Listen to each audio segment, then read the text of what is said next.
And that leaves us our third and final category of our science and the foundation of what we do, and that's the Premack Principle. The Premack Principle literally means doing something you really don't want to do to get something you really want. So I like to consider this and compare it to two different things, but they're the same. But reward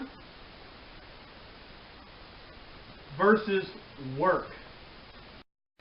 We go to a job that we hate just to receive the paycheck that we like. But this also translates to motivation and work. Now, motivation can be anything. Motivation can be positive reinforcement. It can be positive punishment.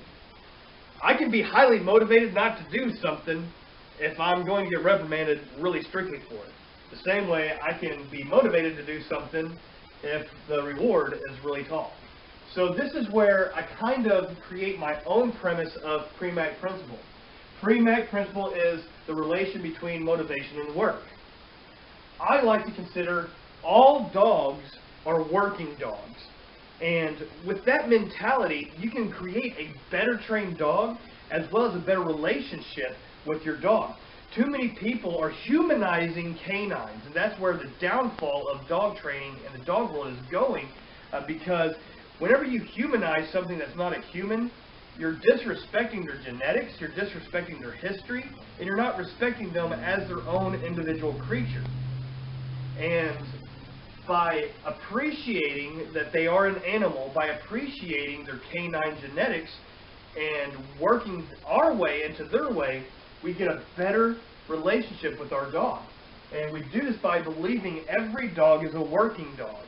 If you have a home pet that you just want to be a home pet but better obedience, consider obedience training as its job.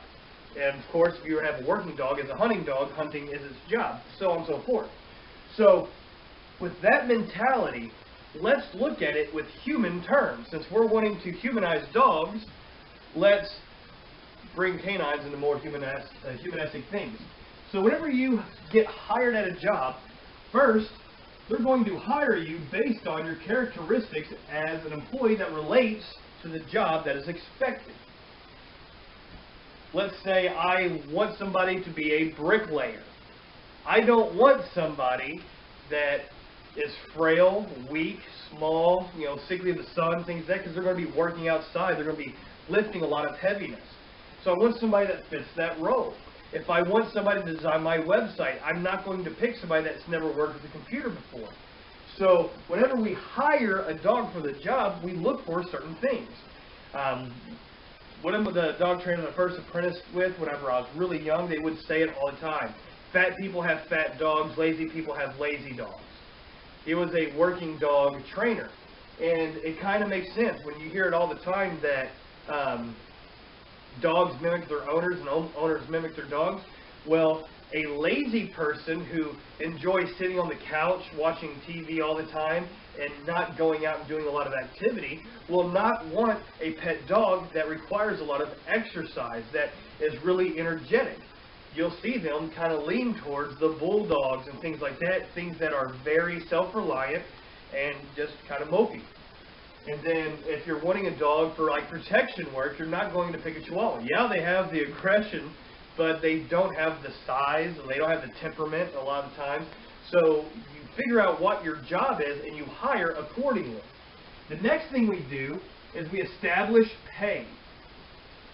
Okay? If I go to a job and they tell me, hey, you're going to be working 12 hours a day in the sun picking up 100-pound rocks and moving them from one side to the other, but we're only going to pay you $5, chances are I'm not going to be motivated enough to do that job. But if they say, hey, we're paying $100 an hour, I'll do that job. I'll do it with a smile. I may die that week from exhaustion, but I'll do it. So we have to establish pay.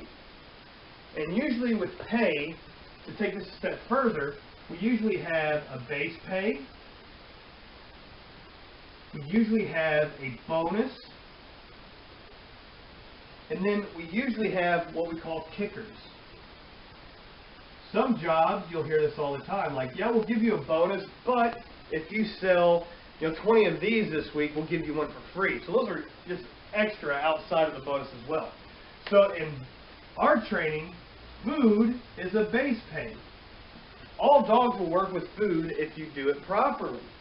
So let's say if you just want an obedient dog, and you break, instead of letting them free graze all day, you break their food into 2 sessions a day, once in the morning, once at night, you can use that food and do a routine with the dog. Sit down, stay here, place, whatever, and use that food to reward. Or after the routine, you can dump it and reward the dog at that point, intermediate, whatever. And you do the same thing at the end of the day. That would be the base pay. And then let's say the dog does really awesome. It does that obedience super great. It didn't get distracted not one time. It was uber focused on you 100%. Say now you might play ball. You may play fetch. You may play tug. That's the bonus. That's going to really bring out that dog's energy. But then you have kickers. Kickers are like somewhere during the day where the dog's not expected to be 100%, but you're cooking and the dog's doing something, you say sit, the dog sits. You can give it physical praise. So it's not as big as the paycheck, it's not as big as the bonus, but it is still good praise. It is still a positive thing to keep the dog motivated. So all these things are related to pay. It's how we are rewarding our dog. Next, we have to go through training. Nothing is worse as an adult than getting hired at a new job, expecting to get training, and they just throw you out, and you just have to learn on your own. You get frustrated. You'll mess a lot of things up because they don't know, that you don't know what you're doing. And then you kind of get mad, like, well, you never taught me how to do it to begin with. Why are you yelling at me, kind of thing.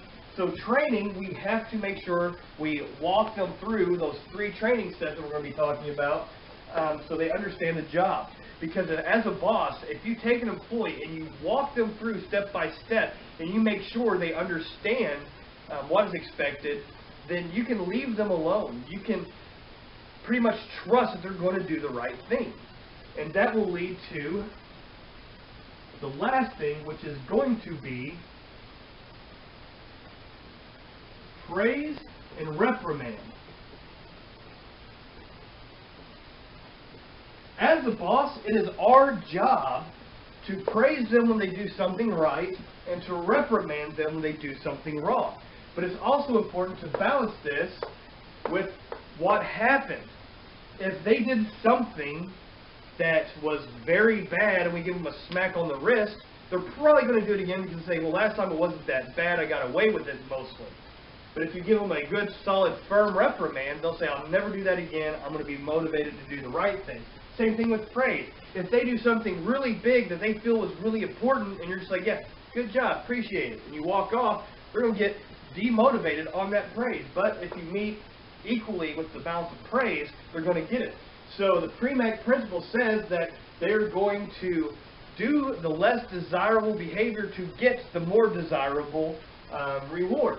So this is everything that kind of balances in here, okay? If they're doing the wrong thing, that is because you don't have the right balance of the reward, of the pay. So keep this all in check. You always have to consider. And in one video you've seen where I was training Kane, and at first just food was working. And then all of a sudden he became distracted. He started getting burnt out. And then I became more active and everything. I had to increase that level of motivation to keep him working. So now we hired the dog to do the work. We developed a pay scale.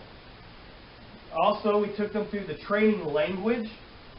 And now we're balancing them by proofing and praising and reprimanding them whenever they deserve it. So hopefully this makes a lot of sense to you. And hopefully this will change the way you interact with your dog, because if you think that all dogs are working dogs, that makes them your employee. That makes you their boss. And what kind of boss would you like to have? Are you that type of boss?